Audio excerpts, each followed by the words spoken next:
none of us ever can do anything alone. And I think that small town mentality really helped.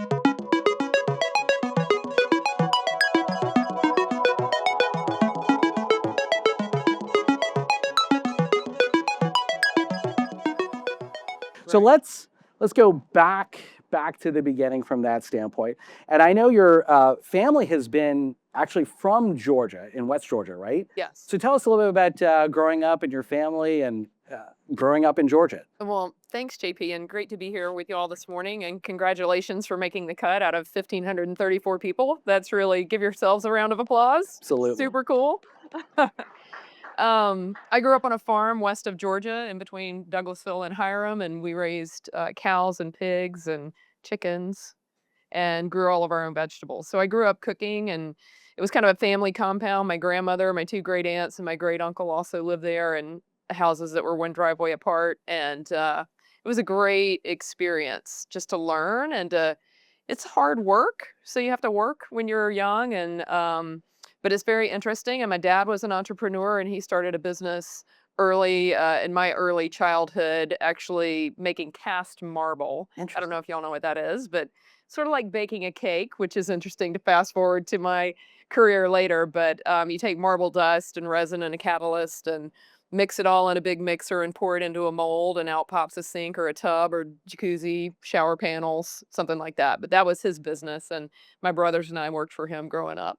So I've actually had a lot of friends that have grown up on farms. And the work ethic, you just do it. There's no like option. You Right. just wake up super early in the morning.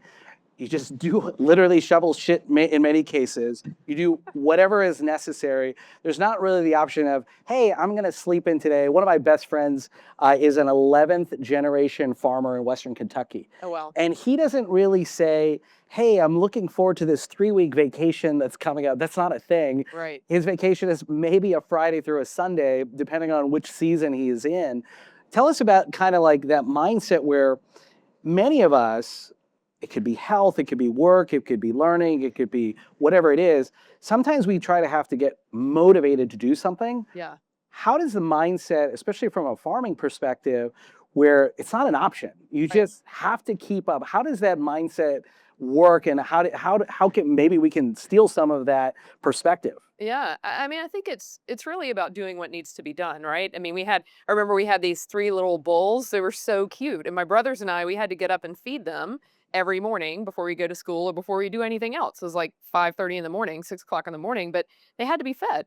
I mean, I never thought about it as a choice, and I also enjoyed it. And you just kind of do what you do. I think one of the most important things if you're on an entrepreneurial path is to do something you're really interested in, because otherwise I think it would be impossible to do what it takes to make it through all the rough times, and there are a lot of rough times. So if you're passionate about your work or you're passionate about what you're doing, it makes it super easy. It's not a chore. It's just what you do. Small town Georgia, I think, so I was born and raised in Pittsburgh, Mhm. which is a very different ecosystem. Yes. But there was a lot of similarities because in Western PA, where I grew up, we had a lot of farms.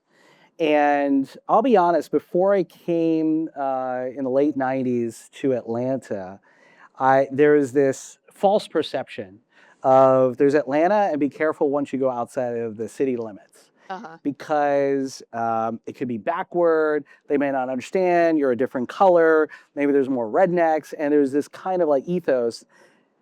Coming full circle, some of my best, most loyal friends for life are people that are all across the state, not in the big cities.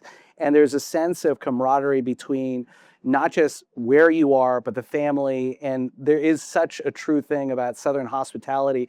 Can you talk us about those kind of dynamics of being in a smaller town Yeah. relative to, being in a bigger city like Atlanta or any of the mega cities that we're in globally? Yeah, and I think that's really true. And Atlanta is a very small, big town. Yeah. Also, there's a lot of community here, but it's about community. I think that's the heart of it. My grandmother and my two great aunts were known as the Three Sisters.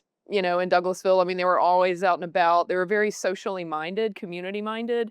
My great aunt Shug was a CPA, and she worked downtown at Roberts and Company, which was an architectural construction firm, and she was in women in construction and always did community service work. So when I was little, I would go with her, and it was just fun. We'd put together bags or baskets or whatever we were doing to serve the community. And that started my mentality, I believe. And I always thank her for that. She's long gone, but really from an early age, giving me a sense of the need to contribute and the need to be a part of, because none of us ever can do anything alone. And I think that small town mentality really helped. I mean, I was always Mickey Moore's little sister. Everybody knew my brother, my big brother. I was the baby of the three of us. And it was nice to grow up where people knew you and people knew who you were. But I would say you can create that wherever you are.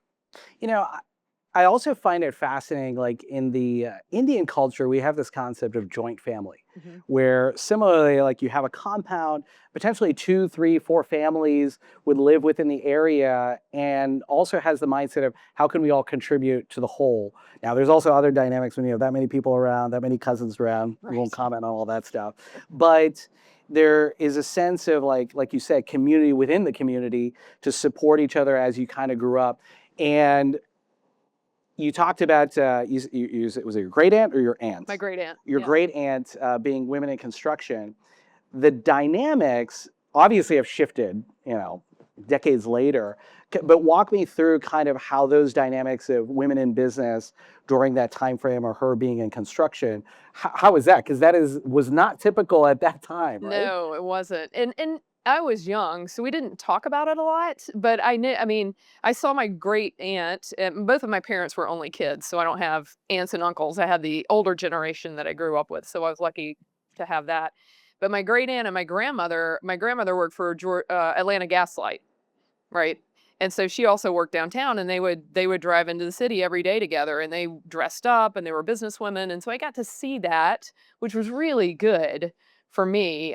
They weren't just staying at home. They weren't just, taking care of the family. And my mom worked as well. So it was really good to see that. And they didn't talk a lot about the struggles.